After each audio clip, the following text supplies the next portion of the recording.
Le damos gracias a Dios por la oportunidad que nos da de vencer las inclemencias del clima y reunirnos una vez más para estudiar la gloriosa palabra del Señor.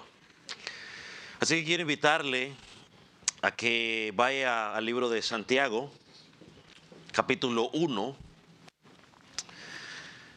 y vamos a leer del versículo 2 en adelante, aunque solamente estaremos meditando los versículos del 5 al 12.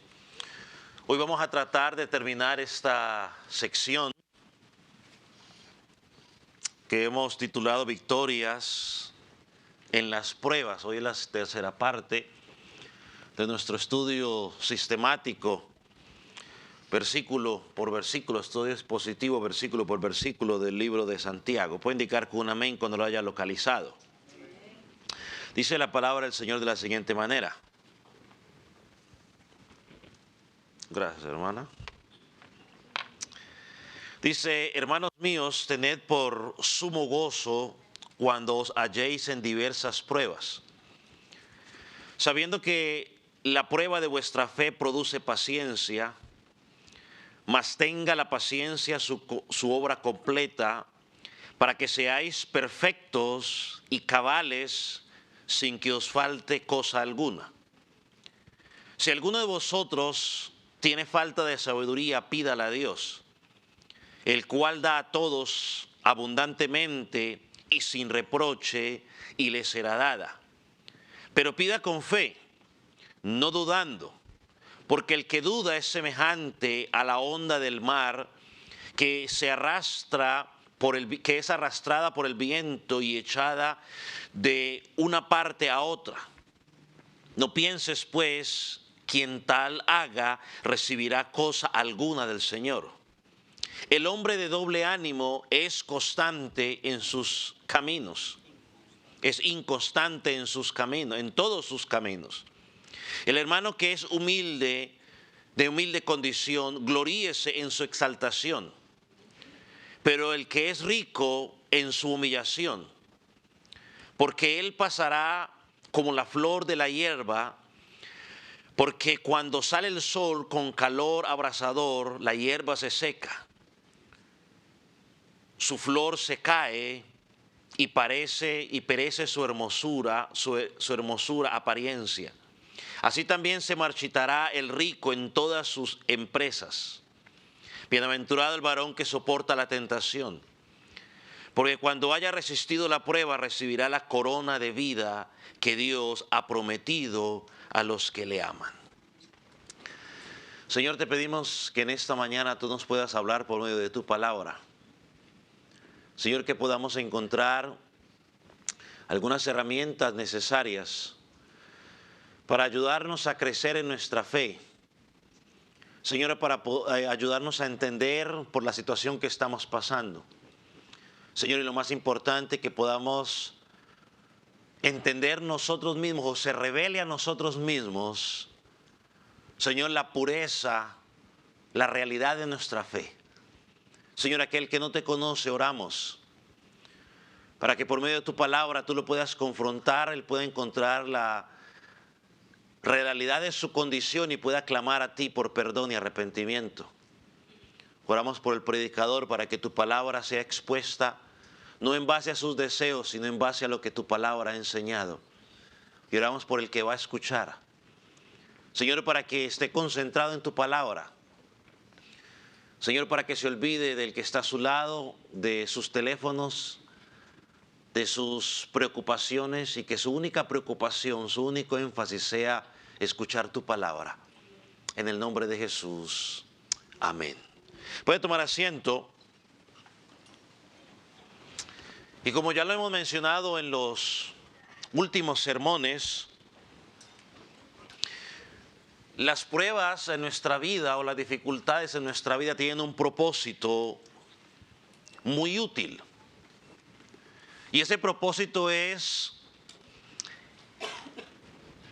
afirmar o revelar la veracidad de nuestra fe o la falsedad de nuestra fe. En medio de las pruebas, tú identificas si tu fe es falsa o tu fe es verdadera. Las pruebas a nuestra vida llegan para revelar si es real o no, para revelar si perseveramos o no, o para revelar si nos aferramos a Dios o estamos confiando en nuestros propios recursos. Así que Santiago es un libro donde nos permite examinar nuestra fe.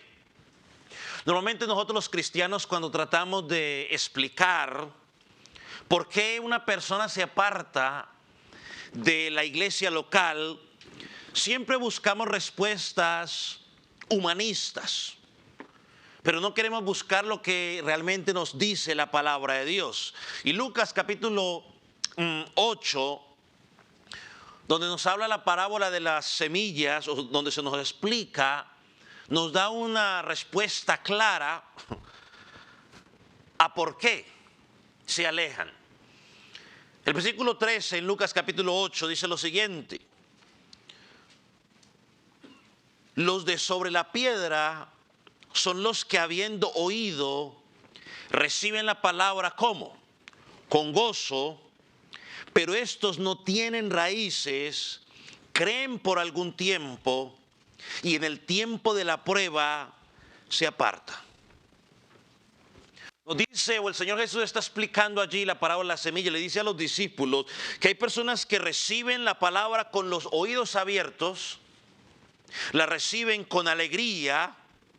Cualquiera pensaría que es una fe verdadera, pero añade algo. Dice, no tienen raíz. Y no tienen raíz porque no fue sembrada en la tierra con la suficiente profundidad para que su raíz agarre los nutrientes. Y luego dice algo que está relacionado con lo que estamos estudiando en el libro de Santiago. Dice, ¿pero en qué? ¿En tiempo de qué? En tiempo de prueba, ¿qué pasa con ellos? Se apartan. En el tiempo de la prueba, en el tiempo de la dificultad, se apartan, quedando manifestado que no pertenecían a Dios, o las pruebas simplemente sacaron a la luz lo que había en su corazón. Volvemos a 1 de Juan 2:19, si hubieran sido de nosotros, habrían permanecido con nosotros. Se fueron simplemente para manifestar que nunca fueron de nosotros. Así que las pruebas son cruciales en el diseño de Dios para nosotros. Manifiesta quién tiene una fe verdadera y quién no la tiene. Las pruebas no destruyen la fe. Las pruebas lo que hacen es que fortalecer la fe. En la Escritura encontramos muchos propósitos por los cuales Dios permite las pruebas o las dificultades a nuestra vida. Déjenme mencionarle algunos rápidamente. Muchas veces las permite para alejarnos de los placeres del mundo. Muchas veces las permite para que nos concentremos en las cosas eternas. Otras veces las permite para revelar realmente a quién tú y yo estamos amando. Otras veces las permite para que valoremos las bendiciones que Dios tiene para nuestras vidas. Otras veces las permite para capacitarnos para ayudar a otros. Creo que eso es lo que dice Pablo a los Corintios, en 2 Corintios, si no me falla la memoria, ¿no? Somos afligidos para luego que consolar, o somos consolados para luego consolar a otros. Muchas veces las permite para desarrollar nosotros una mayor fuerza o fortaleza y utilidad. Y muchas veces las permite simplemente para disciplinarnos porque hemos actuado en pecado. Entonces Santiago nos habla de que él permite la fe, las pruebas para probar la autenticidad de nuestra fe. Hasta ahora hemos hablado de 3 aspectos que nos ayudan a responder en medio de la dificultad. O sea, la actitud correcta del cristiano frente a la prueba o frente a la dificultad, en primer lugar dijimos que era una actitud que es gozosa. No andamos quejándonos, sino que vivimos con gozo. La segunda actitud es una mente correcta. Es decir, una mente que conoce, comprende el propósito de Dios para nuestras vidas por medio de la prueba. Y en medio de la prueba, Dios va a sacar algo mejor de nosotros. Y en tercero, hablamos de una mente o una voluntad sumisa, que acepta lo que Dios está haciendo, porque como lee el versículo 3, esa obra va a ser completa, es decir, no es que vamos a ser perfectos, que no nos equivocamos, sino que nos va a llevar a ¿qué? A madurar espiritualmente. Hoy en el versículo 8, 5 al 8, encontramos un cuarto aspecto que debemos tener en nuestras vidas en medio de las pruebas.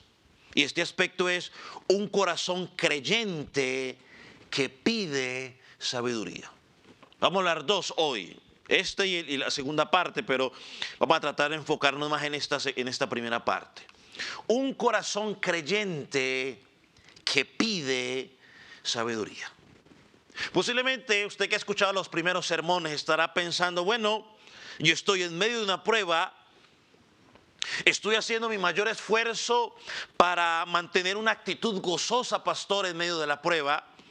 Estoy teniendo una mente comprensiva, es decir, estoy tratando de entender que Dios va a usar esta situación para trabajar en mi vida. Y usted estará diciendo, pastor, yo tengo una mente sumisa, me estoy sometiendo a lo que Dios está haciendo, pero sigo sin entender qué es lo que está pasando en mi vida. No entiendo, pastor. ¿Qué hago? Bueno, necesitas una cosa según lo que el pasaje que acabo de leer. ¿Necesitas qué? Sabiduría. La sabiduría te va a dar la capacidad para entender y responder correctamente a la situación que tú estás viviendo. Dice el versículo 5. Si alguno de vosotros tiene falta de sabiduría, pídala a Dios.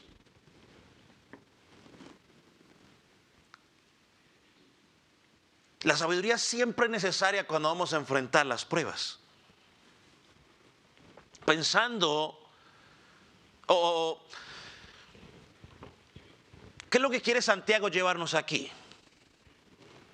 Usted quiere soportar la prueba, quiere entender los propósitos santos de Dios para tu vida en medio de la dificultad que estás viviendo en este momento o que empezarás a vivir mañana o pasado mañana. La respuesta no se encuentra en los razonamientos de los hombres. La respuesta se encuentra en la sabiduría que proviene de Dios. Cuando pensaba en la sabiduría, en tratar de definir la sabiduría, yo tenía unas definiciones y buscando unas definiciones más, encontré una que me gustó más. De tantas definiciones que podemos dar. Pero mire cómo define este comentarista, pensando en cómo era la sabiduría vista por Jacobo y cualquier lector judío. Él dice, la sabiduría era la comprensión necesaria para vivir la vida para la gloria de Dios. Esa es la sabiduría, la comprensión necesaria para vivir la vida para la gloria de Dios. O sea que en medio de la dificultad que usted está pasando, tiene que decirle, Señor, dame sabiduría. Es decir, Señor, ayúdame a comprender cómo puedo vivir esta vida en medio de esta dificultad para tu gloria. Sigue diciendo, la sabiduría consistía en funcionar en obediencia a la voluntad y a la palabra de Dios. Comenzaba con temer a Dios y luego pasaba a obedecer a Dios. Así definía la sabiduría. Señor, danos la capacidad para vivir la vida para la gloria tuya, aún en medio de la dificultad. Sabiduría es funcionar en obediencia a la voluntad de Dios, así no entendamos. Y hay una cantidad de ejemplos que encontramos en la Escritura. Yo no entiendo la situación en la que estoy pasando en este momento, Señor, pero te pido a ti sabiduría para seguir funcionando en obediencia a ti, a tu palabra, en este momento tan difícil. Entonces, cuando el creyente se siente en ese momento de dificultad que no sabe qué hacer, en lugar de ir a los recursos humanos, su primera reacción debe ir a ¿quién? A Dios y pedir sabiduría. ¿Recuerda usted Proverbios capítulo 3, versículo 7? Dice lo siguiente, el versículo 5. Fíate de Jehová de todo tu corazón, es decir, con todo tu entendimiento, con todo tu ser. Y no te apoyes en tu propia prudencia. Hermano, la próxima vez que usted esté pasando por una prueba difícil, o si en este momento usted está pasando por una prueba difícil, no te apoyes en tu propio entendimiento, sino confía en el Señor con todo tu ser. Con todo tu ser. Mire, sigue diciendo el versículo 6. Reconócelo en todos tus caminos y Él enderezará tus veredas. Y mire lo que dice el versículo 7. No seas sabio en tu propia opinión. Es decir, no busques respuestas en ti mismo, sino pídele a Dios sabiduría divina. No busques respuestas en ti mismo. Aquí podemos añadir algo interesante. Porque yo a Dios no le puedo mandar un WhatsApp. No le puedo mandar un email. Tampoco le puedo mandar un snap, dirían los jóvenes. Si tú no sabes qué es un snap, pues tú, John, entonces. ¿Cómo le pides sabiduría a Dios? A través de la oración. Es a través de la oración. Lo cual nos permite decir algo más. Las pruebas tienen una forma para mejorar nuestra vida ¿de qué? De oración. Las pruebas te llevan a las rodillas. Te obligan a llamar a Dios porque necesitas más de Él. Dios, te necesito desesperadamente, más que nunca en este momento en particular. Así que cuando pasas por las pruebas, tu vida de oración, ¿qué pasa con ella? Mejora.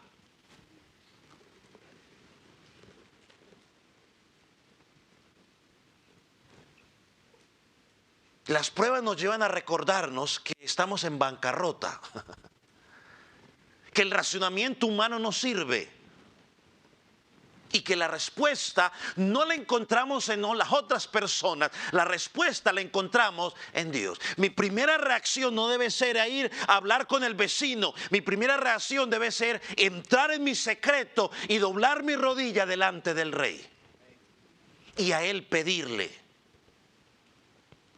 Recordemos a Job, volvamos a Job, la semana pasada hablamos un poco de él, vamos a hablar un poco más hoy de Job. Porque Job en un momento de su vida, de la dificultad que estaba pasando, ¿qué pasó con él? Él trató de encontrar una respuesta ¿en quién? En sus amigos.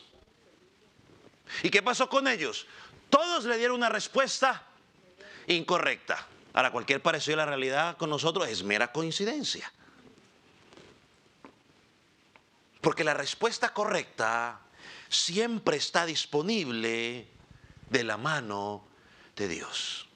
Si no la buscas, no la recibirás. Miren lo que dice Job 28, versículo 12. Acompáñeme rápidamente. Job, capítulo 28, versículo 12.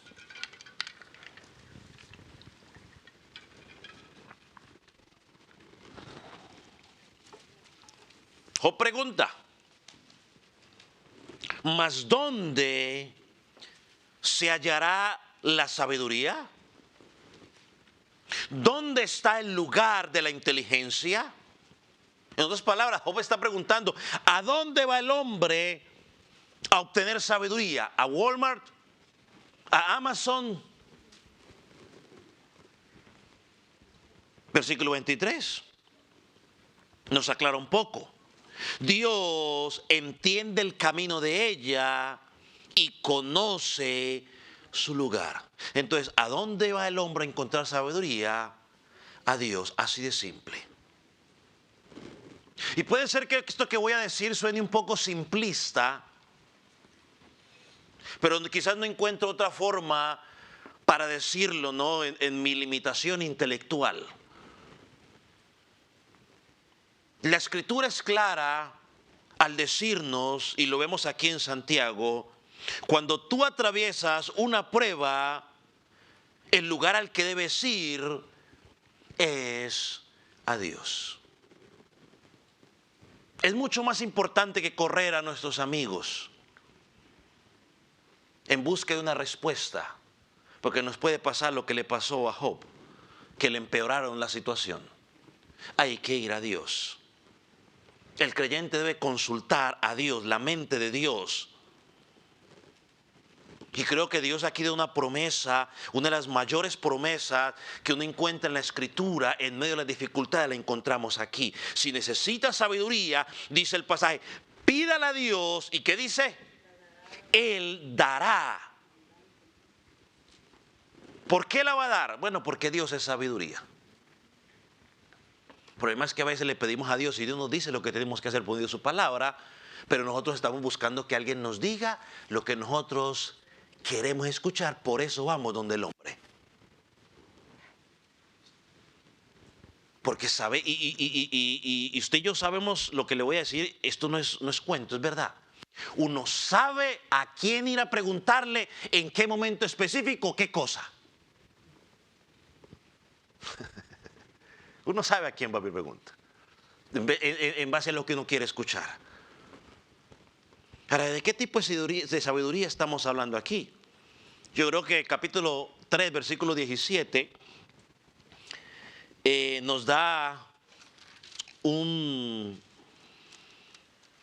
nos ayuda a entender, nos da más detalle. Miren lo que dice el capítulo 3, versículo 17.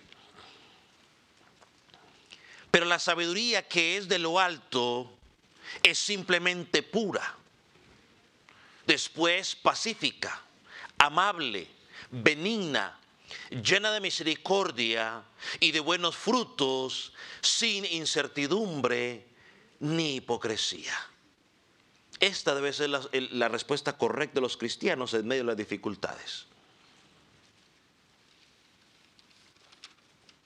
Si alguno tiene falta de sabiduría, pídala a Dios. Ahora, cuando dice pídala a Dios, aquí deberíamos preguntarnos al menos dos cosas, o una cosa, perdón. ¿Qué le estamos pidiendo? ¿Qué le estamos pidiendo? Cuando yo digo, pastor, pedirle sabiduría, es que se quite el problema. No estamos hablando de que se quite el problema. Quizás no se va a ir el problema. Ahí va a estar. ¿Qué le estoy pidiendo? Bueno, yo pienso en dos cosas por lo menos. Le estás pidiendo una mejor comprensión que nos permita estar gozosos y sumisos en medio de la sabiduría, de la dificultad.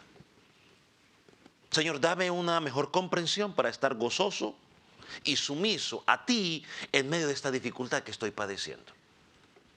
Y lo segundo, le estás pidiendo cuál debería ser la respuesta correcta en esta situación particular que estoy viviendo.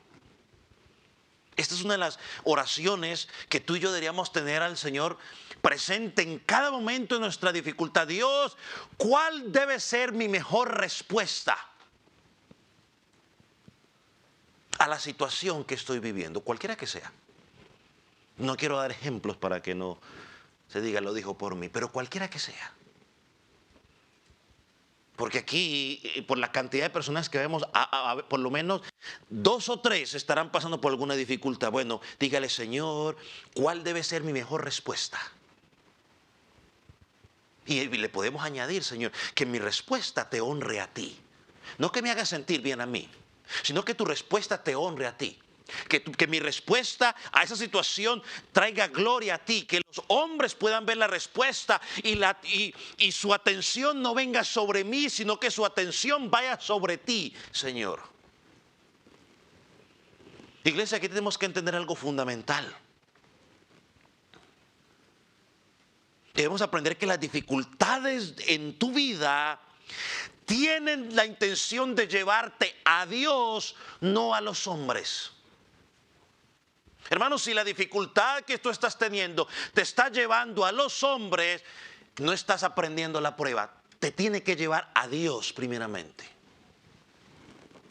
Te tiene que llevar a quebrarte a Él. Claro, en algún momento luego nos acercamos al hombre y le decimos, hermano, apóyeme en oración por la dificultad que estoy.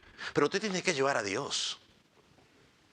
Claro, yo no puedo poner a los otros a orar mientras yo me estoy rascando el ombligo.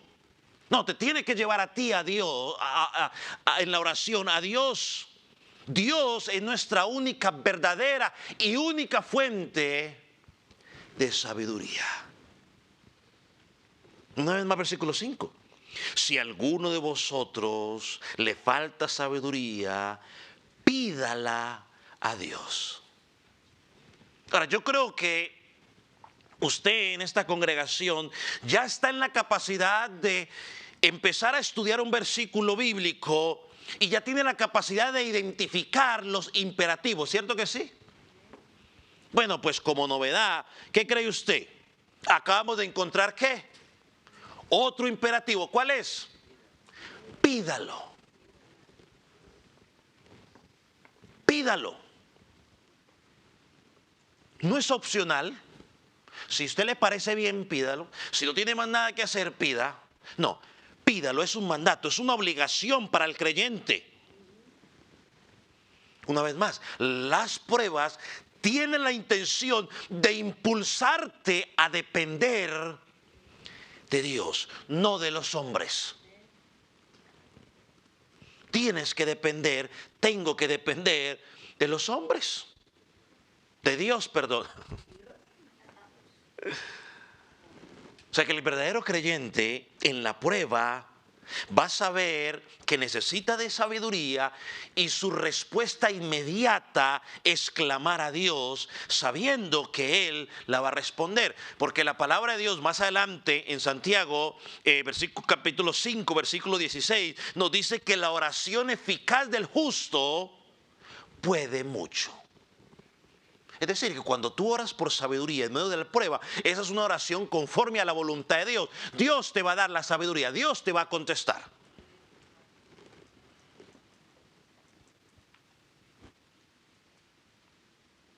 La fuente de la sabiduría es nuestro Dios. ¿Y qué encontramos cuando le pedimos a Él? Mira, el versículo 5 al final nos da la respuesta. Dice, pídale a Dios, el cual da a todos poquito, abundantemente.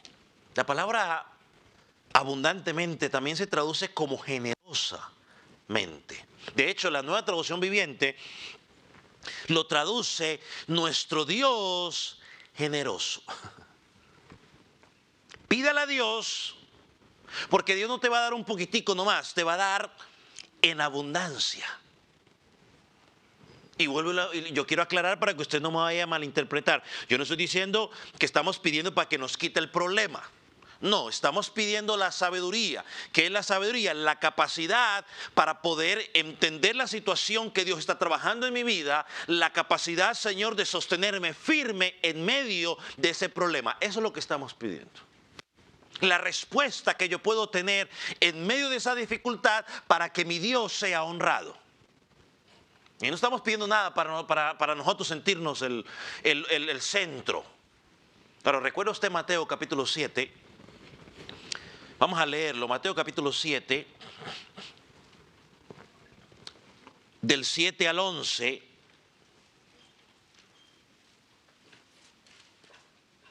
Creo que todos lo hemos leído en algún momento este pasaje. Miren lo que dice. Pedid y se os dará. Buscad y hallaréis. Llamad y qué, y se os abrirá. Porque todo aquel que pide recibirá, y el que busca halla, y el que llama se le abrirá. ¿Qué hombre hay de vosotros que si su hijo le pide pan, le dará piedra? ¿O si le pide pescado, le dará una serpiente? Pues si vosotros siendo malos sabéis dar buenas dádivas a vuestros hijos, ¿cuánto más vuestro Padre que está en los cielos dará buenas cosas a los que le piden? ¿Ve la promesa aquí? Cuando pasas por aflicción, cuando pasas por dificultad, ve en oración a Dios, clama por sabiduría y dice allí, el que pide se le dará. El que busca hallará. El que llama se le abrirá. Y creo que esta palabra aquí dice abundantemente y sin reproche. Una palabra antigua, dicen los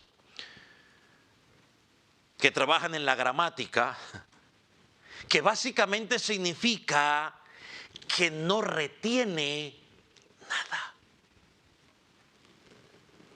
Lo que nos está diciendo ahí Santiago es que pídale a Dios sabiduría porque Él da libremente, generosamente, sin reservas. O una frase más popular que podamos identificar, no es tacaño Dios, y no estoy hablando de dinero, no es tacaño a la hora de darte sabiduría.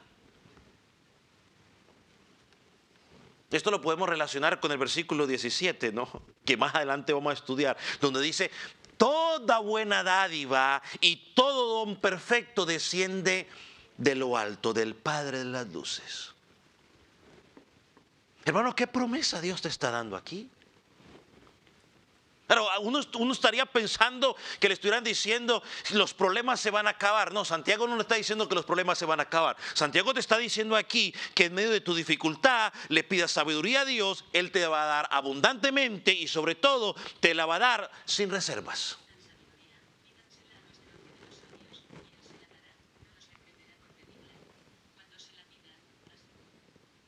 Siri está hablando.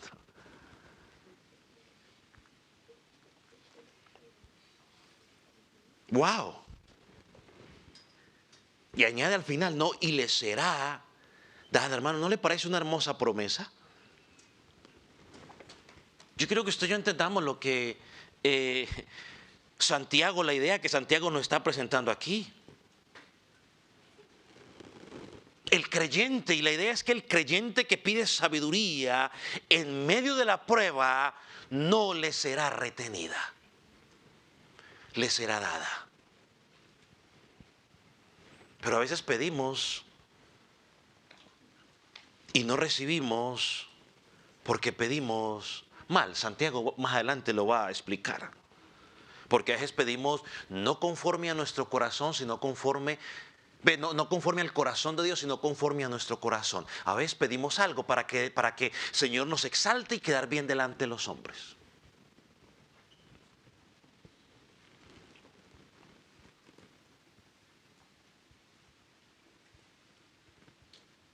Hermanos, iba a leer el Salmo 81. Bueno, leámoslo pues porque luego me llaman la atención.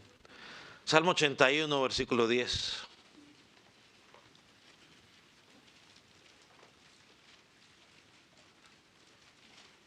Motivarlo a usted a que clame en esos momentos de dificultad.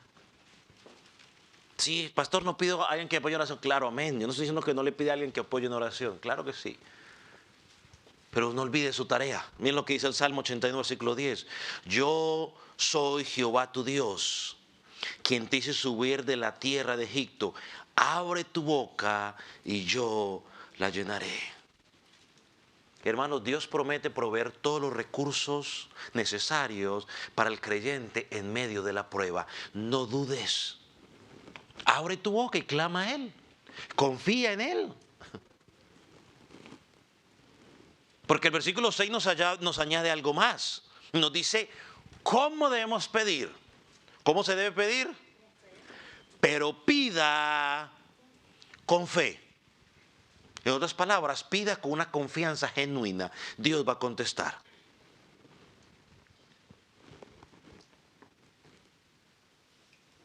O sea, Santiago ahora, miren lo que es Santiago. Santiago pasa de poner el enfoque en quién. En Dios, para poner el enfoque en quién. ¿En quiénes? En nosotros. Dice, el primer enfoque es, si alguien tiene falta de sabiduría, ¿qué tiene que hacer? ¿A quién le pide? ¿Al vecino? No, le pide a Dios la sabiduría en medio de las pruebas. Pero ahora dice, cuando tú le pidas a Dios esa prueba, esa sabiduría, hazlo con fe. Hazlo con fe. Entonces, si tú estás en medio de la prueba, si no entiendes la prueba, si la situación te está consumiendo, no entiendes por qué está pasando eso en tu vida, la respuesta es que posiblemente la culpa no es de Dios. Es que posiblemente no has pedido sabiduría. Y segundo, es que no le estás pidiendo con tu corazón. Con un corazón, o vamos a redirigir la frase, no le estás pidiendo a Dios de acuerdo a su voluntad. Sé que la culpa no es de Dios. Dice, pide con fe.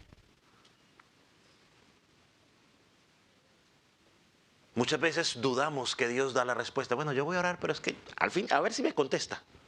Yo creo que ni me contestará. Hay otros que simplemente quieren discutir con Dios sobre lo que está pasando. Y empiezan a argumentar con Dios. No, nuestras oraciones no son una lucha contra Dios.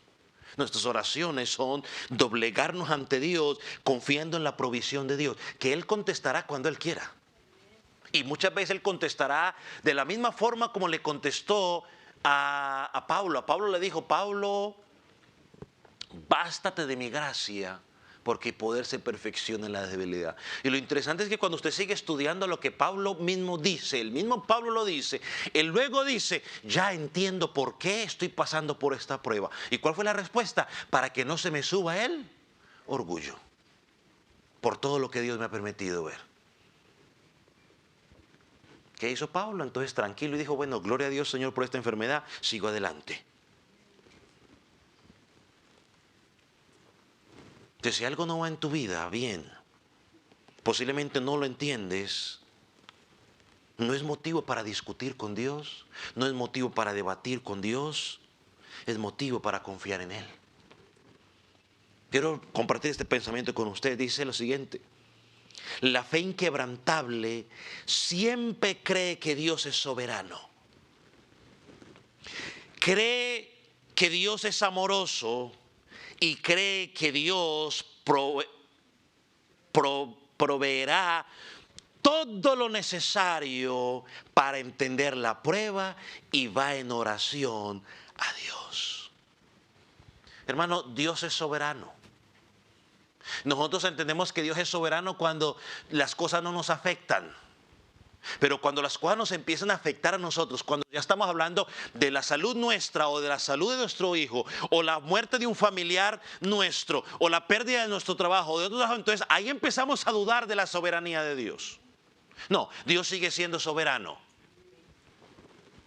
Y la fe inquebrantable dice, Él es soberano. Dice lo que dijo Job. Job dijo, Dios dio, Dios quitó, sea el nombre del Dios bendito. Eso es entender la soberanía de Dios.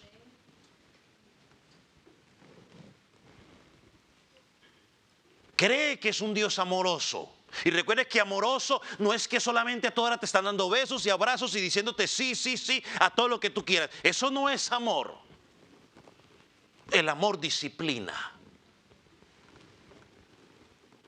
Y también cree la fe verdadera que Dios proveerá todo lo necesario para entender la prueba. Por eso va a Dios en oración.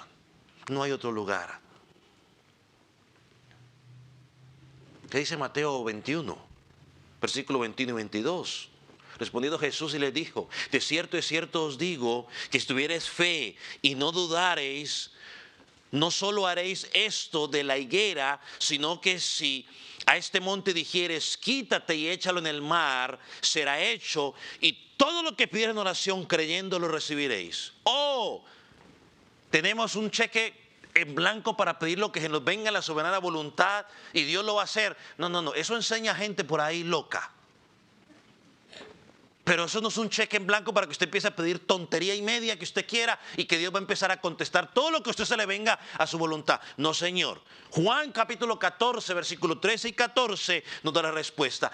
Todo lo que pidieres al Padre en mi nombre, lo haré, para que el Padre sea glorificado en el Hijo. Si algo pidieres en mi nombre, yo lo haré. ¿Qué significa pedir en su nombre? De acuerdo a su voluntad. Así que no hay cheque en blanco para que usted empiece a pedir Ferraris y Lamborghinis como loco. Porque Dios dice ahí todo lo que pidiere. No, un momento, pueblo. No se deje llevar por su engañoso corazón. Dice, todo lo que está alineado conforme a la voluntad de Dios, Él lo va a hacer. Así que la fe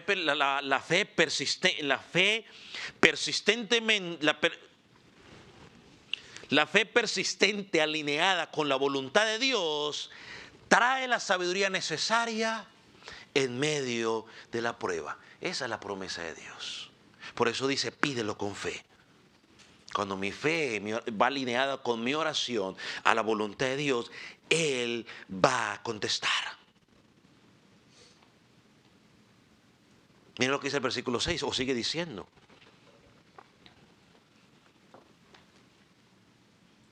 Pide por fe, no dudando nada, porque el que duda es semejante a la onda del mar, que es arrastrada por el viento y echada de una parte para otra.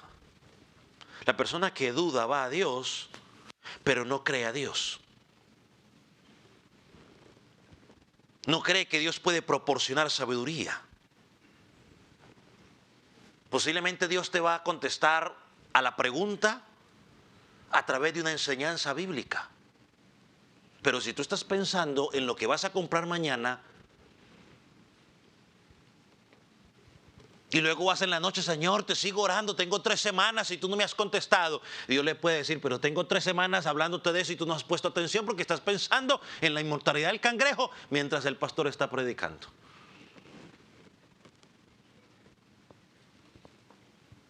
¿O cómo quieres que te responda si tú no hables la escritura? O estás cantando como canta Barak. Señor, háblame, Señor. Dios dice, pues mira, lee la Biblia y te voy a hablar. Pero si no la lees, ¿cómo quieres que te conteste?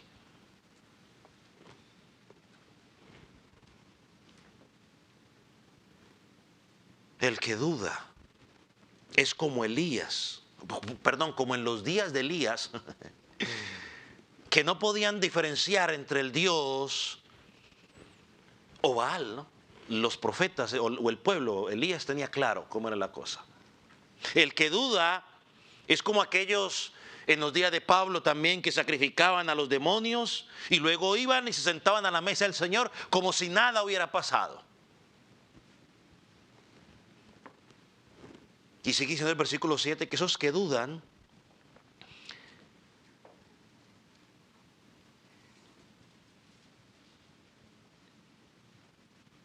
dice, no pienses pues quien tal haga, o sea, el que duda, recibirá cosa alguna del Señor. Entonces, si usted está dudando en que el Señor me va a contestar, que el Señor no me escucha, pues no va a recibir nada. Mira, algo interesante. Estas personas que dudan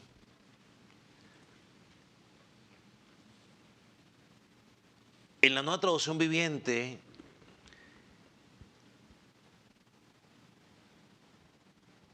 lo traduce como lealtad dividida, lo de doble ánimo. Y esa es la característica, ¿sabe de quién? De un incrédulo. Aunque a veces como creyentes podemos comportarnos de esa manera en un momento de debilidad o de inmadurez, esta es la característica del incrédulo. Que un día anda aquí y otro día cree una cosa, otro día crece otra. Miren lo que dice el versículo 8, porque creo que el versículo 8 lo resume mejor. El hombre de doble ánimo es inconstante en todos sus caminos. Déjeme leerlo de la Nueva Traducción Viviente. Su lealtad está dividida entre Dios y el mundo, y son inestables en todo lo que hacen. El hombre de doble ánimo vacila de un lado a otro. Y aquí podríamos pensar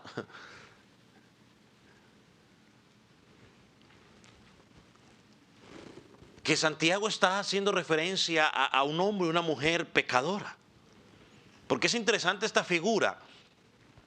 Porque cada vez que la persona, o la escritura, perdón, menciona este tipo de personas, está hablando de personas que no son creyentes, que tienen un doble pensamiento.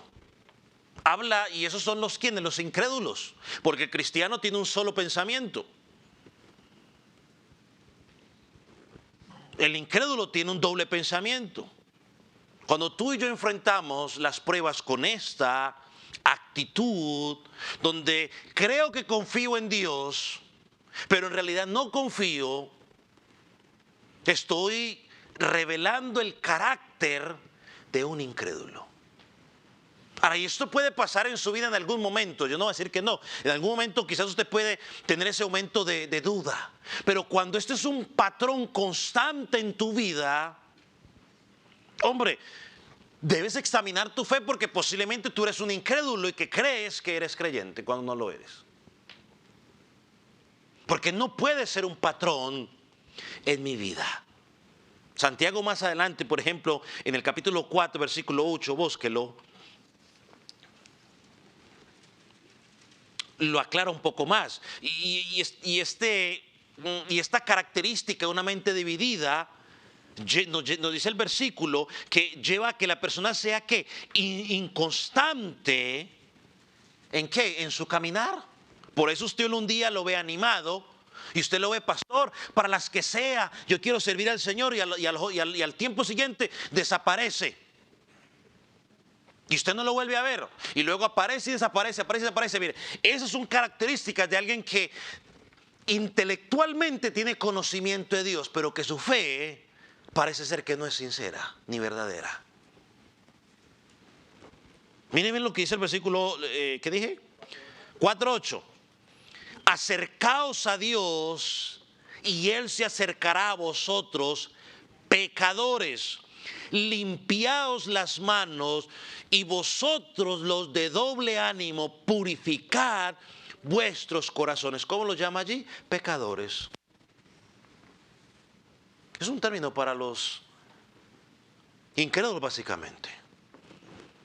Doble ánimo, mente dividida, o un alma dividida, como lo han traducido algunos, entre Dios y el mundo. Hoy un tiempo le sirvo a Dios, soy muy fiel, y al día siguiente voy y le sirvo al diablo y a las tinieblas. ¿Qué dice Santiago 4:4? La amistad con el mundo es enemistad con Dios.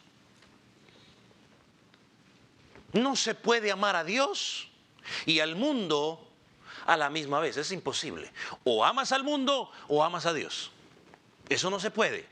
Este cuento de que es que yo tengo un corazón muy grande para amar las dos cosas, no se deje, como dijo alguien por ahí, y estoy debatiendo entre si lo publico o no lo publico en la página de la iglesia, pero por lo menos aquí lo voy a decir. Cada quien se cree la mentira que más le conviene. Cada quien se cree la mentira que más le conviene. Yo te cuento que tú tienes un corazón muy grande y que tú puedes... No. Yo le creo a la Biblia. La Biblia dice que de la misma fuente no se puede salir agua dulce y salada. No. Que no se puede servir a dos señores, dice la Escritura. No se puede. Una persona de doble ánimo es una persona hipócrita. Porque la persona dice, oh sí, yo creo en Dios. Pero cuando llega la prueba, en lugar de apoyarse en Dios, ¿se apoya en qué? En sus propias fuerzas. Por eso fracasamos. Y el texto es claro en decirnos aquí, no recibirá nada del Señor.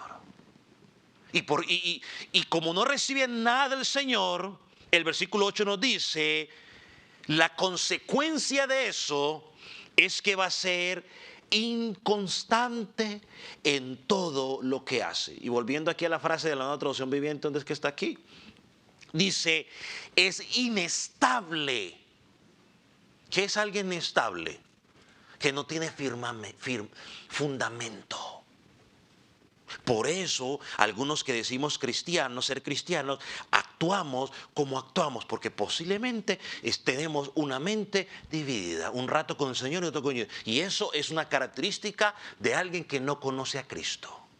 Alguien me dirá, pastor, ese es el cristiano carnal. Bueno, según la terminología moderna del cristianismo, pero según la Escritura, el carnal es el mismo natural. Porque cuando usted mira las características que da la Biblia del carnal y las características que da la Biblia del natural, son exactamente ¿qué? Las mismas. O sea, no hay ese cuento de que el cristiano espiritual, el cristiano carnal y el bueno, no. Entonces hay tres categorías, no. O eres cristiano o no eres cristiano.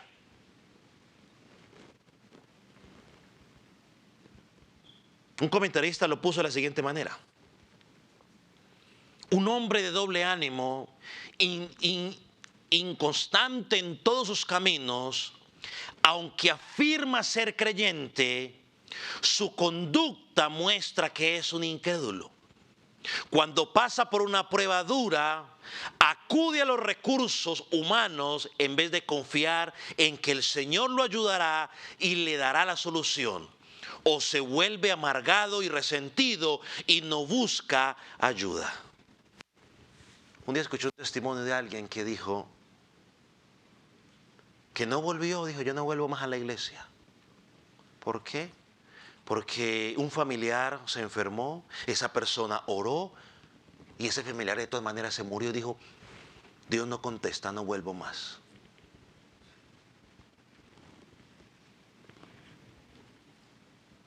Yo le dije, pero es que la canción dice que nadie es eterno en el mundo.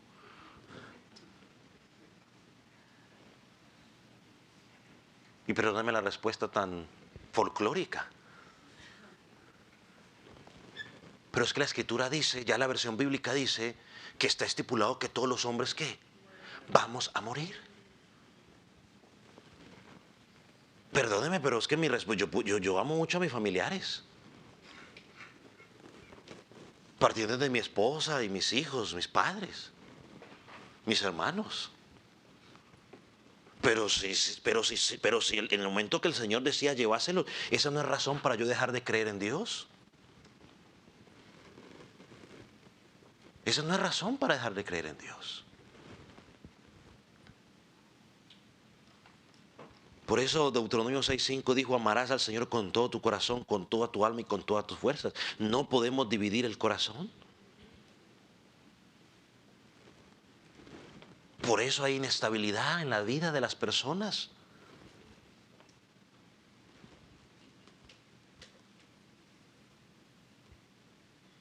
Dice el pasaje, es inestable no en algunas, sino en todas las áreas de la vida. En todas. Económica. No, mejor es que ni me voy a poner a dar ejemplos porque luego van a decir que le estoy tirando algo a alguien. Mejor dejémoslo así quietecito. Pero es inestable. Hermano amado, la verdadera estabilidad en la vida llega a aquellos que confían en Dios en medio de cualquier prueba. Lo digo una vez más. Hermanos amados, la verdadera estabilidad en la vida llega a aquellos que confían a Dios en medio de cualquier prueba. Tu matrimonio va a ser probado. Tu familia va a ser probada. Y la verdadera estabilidad va a llegar a tu vida si confías en Dios en medio de esa prueba. Tu economía va a ser probada. Tu salud va a ser probada. Tu confianza en Dios te va a traer tu verdadera estabilidad espiritual. Se verá si tú confías en Dios en medio de esa dificultad. Muchas van a ser porque Dios las trae, muchas van a ser porque tú te las buscas y muchas van a ser porque otros nos traen los problemas. No importa de dónde vengan. Yo tengo que mantenerme firme en Dios. Y por último, más cortico, ¿cómo enfrentamos las pruebas? Es un espíritu humilde. Versículo 9. El hermano que es humilde, de humilde condición, gloríese en su exaltación. Este es un pasaje este pasaje no es muy popular en algunas doctrinas que enseñan cosas extrañas.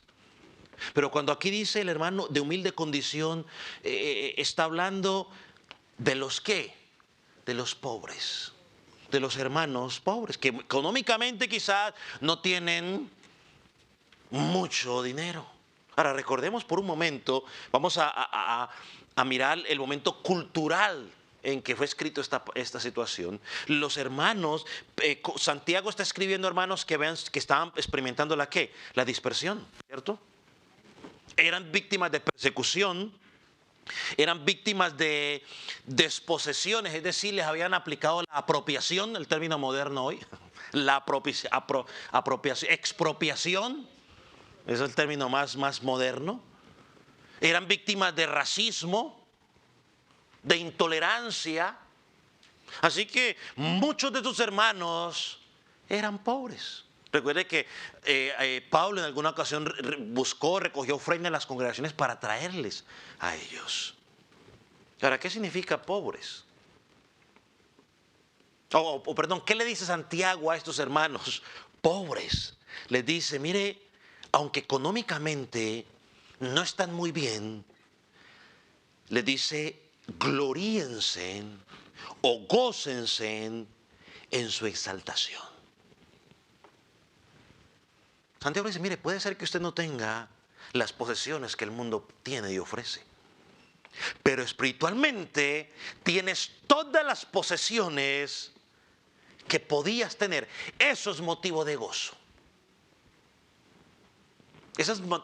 Esas posesiones nadie te las puede quitar. Las posesiones materiales sí. Viene un huracán, viene un accidente del carro, viene una quiebra bancaria o viene el gobierno y te las quita. Y listo. Pero nos podemos regocijar espiritualmente porque la posesión que tenemos en Cristo es eterna. Santiago le dice, mire, puedes tener hambre, pero tienes el pan de vida. Puedes tener sed, pero tienes el agua de vida. Puedes tener pobreza, pero tienes riquezas eternas. Puedes ser desechado por los hombres, pero has sido aceptado, recibido por Dios. Te hizo su padre. Tu hijo te adoptó en su familia. Cuando el creyente humanamente enfrenta pobreza, humanamente enfrenta escasez, el creyente no anda deseando las riquezas del impío. Oh, Señor, estoy cansado de que los impíos sean más ricos que nosotros. Eso es un pensamiento pagano totalmente. El creyente no anda jugando a la lotería para salir del pobre. Pues compremos el loto a ver si salimos del pobre. El creyente tampoco anda manipulando a los demás para sacarles el dinero. No. El creyente se regocija en el Señor porque hay una exaltación divina, porque sabe que esto aquí se va a quedar. Dios dice que va a ser cielo nuevo y tierra nueva. Va a destruir todo esto y va a ser algo nuevo que no necesitaremos allá. Pero lo que tenemos espiritualmente sí lo utilizaremos y nadie nos lo va a quitar. Cuando tú y yo espiritualmente estamos creciendo, entendiendo lo que Santiago dice aquí o lo que pasa en nuestra vida, nos regocijamos aunque no tengamos mucho. El salmista lo dijo, ¿no?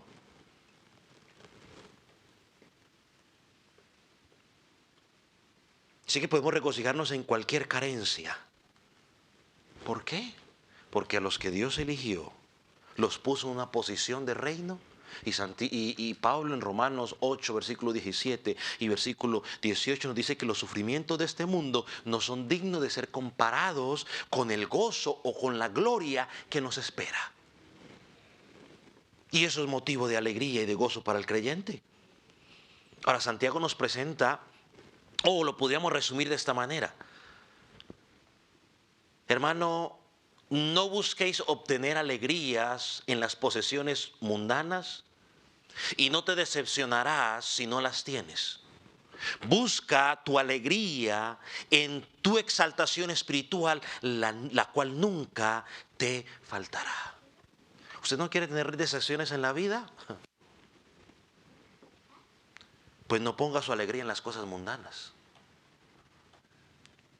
Yo me acuerdo que a los últimos hermanos que les dimos unas charlas matrimoniales, les hablábamos de las expectativas erróneas, las expectativas muy altas cuando usted se casa. Y le decía a los hermanos, mire, si usted pone las expectativas correctas, no va a tener dolores de cabeza cuando se case. ¿A qué me voy a entender con esto? Que eso usted dice, no, es que yo me voy a casar con él y cuando me case con él, dice la señorita, él va a ser el mejor esposo del mundo, el hombre que nunca se va a equivocar. ¡Pum! Apenas empieza la luna de miel, ¡pum! Empieza el primer problema. O lo mismo él, no, es que no, ella, no, eso es un amor, eso, todo va a ser color de rosa, porque es la mujer que Dios me ha dado, y entonces nos ponemos bíblicos y nos damos de cuenta que sí, puede ser la mujer que Dios le dio, pero esa mujer es mujer, y ese hombre es hombre, un hombre y una mujer que tienen defectos y virtudes, y que cuando usted lo ve ahí, va a ver lo que es bueno. Y entonces cuando usted se casa con la expectativa de que todo es color de rosa, Disney, ahora esto no es para que no se desanime, joven, no. No es para que se desanime, es para que si está pensando en algo, pues vaya a la realidad. Entonces, si tú pones la esperanza en las cosas, en las posiciones del mundo, vas a vivir frustrado. La esperanza debe estar en la exaltación espiritual. El versículo 10, porque se avanzó el tiempo, aunque como está lloviendo, pues qué problema hice a mojar, ¿cierto?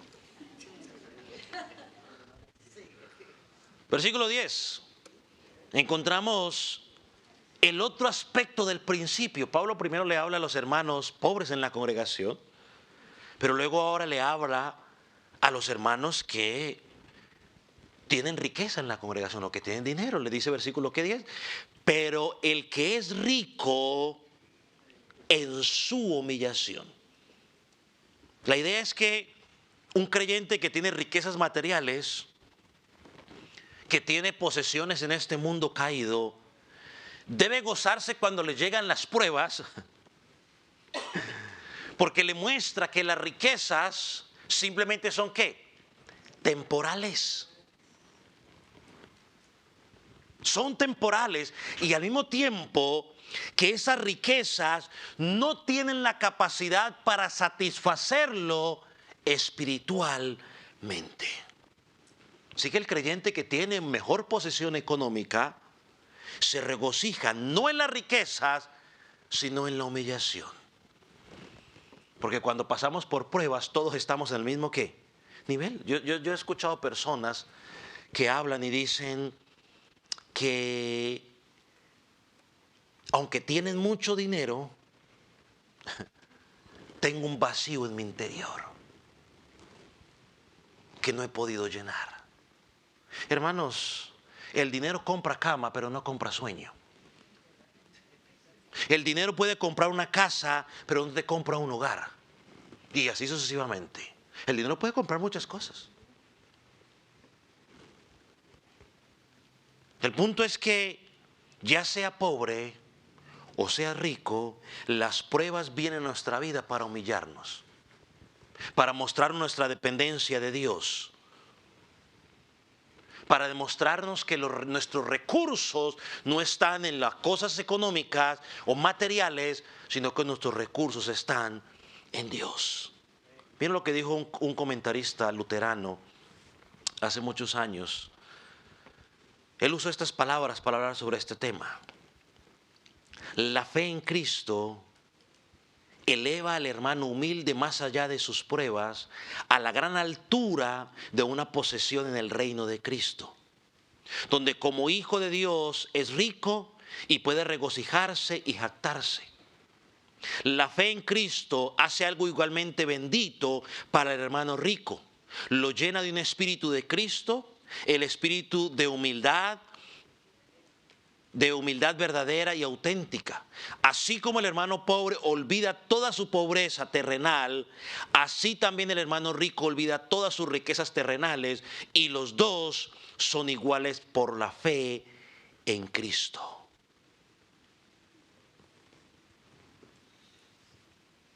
Pero no importa cuánto dinero usted tenga o cuánto dinero usted no tenga. El dinero no nos puede ayudar en las pruebas cuando se trata de formar nuestra fe.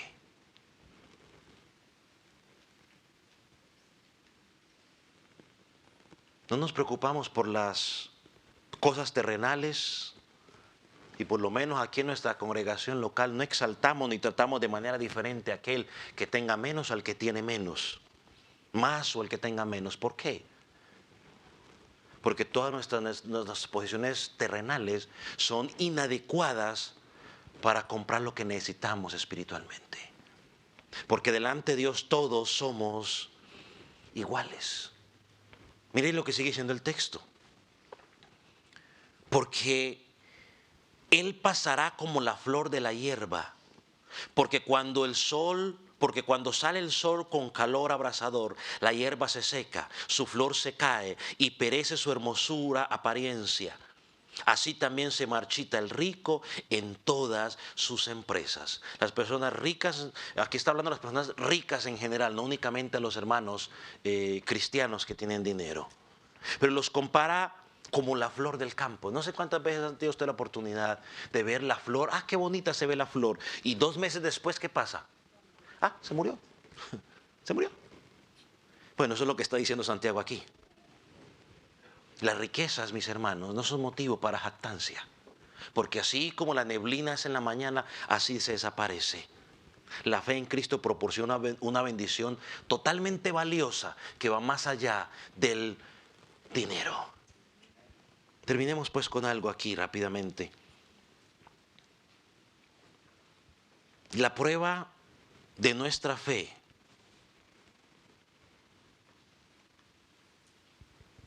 se ve en medio de las dificultades que tú y yo padecemos. La perseverancia en esas pruebas marca si estamos confiando en Cristo o estamos confiando en los hombres. Déjeme terminar con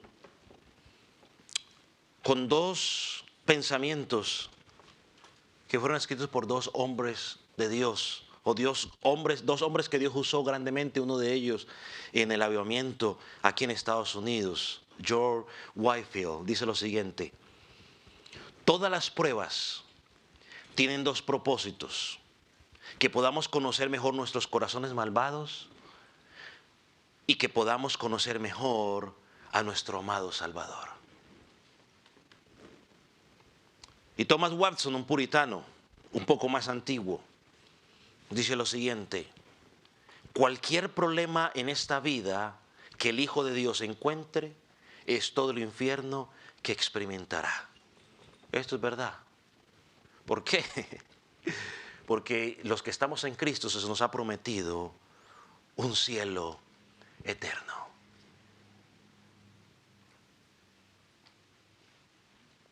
Vamos a orar. Quería leer otro pensamiento más, pero dejémoslo ahí. Vamos a orar.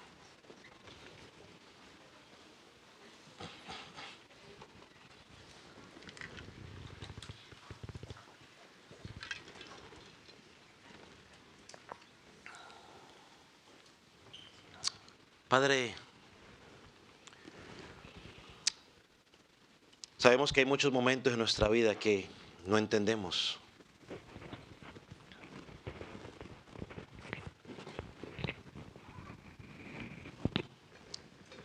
Señor, te ayudamos, te pedimos que nos ayudes a entender. No queremos dudar de ti. Señor, no queremos debatir contigo, queremos descansar en ti. Señor, ayúdanos a entender que las pruebas trabajan en nosotros para producir una semejanza a Cristo, tu Hijo.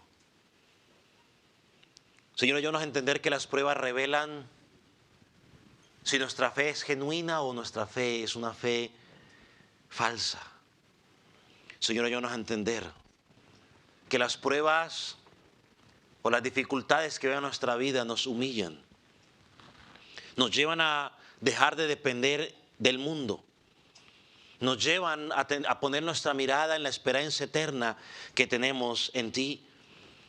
Nos llevan, Señor, o revelan qué es lo que realmente estamos amando. Señor, ayúdanos a entender la bendición que encontramos a nuestra vida en medio de la dificultad. Perdónanos, Señor, si estamos desesperados porque la prueba se nos quite. Señor, ayúdanos a mirar esas dificultades de una perspectiva diferente, una perspectiva bíblica. Señor, danos la sabiduría en medio de esta prueba. Señor, la sabiduría que pedimos no es otra cosa que pedirte a ti que nos des la capacidad de responder bíblicamente a esta dificultad para que tú seas honrado.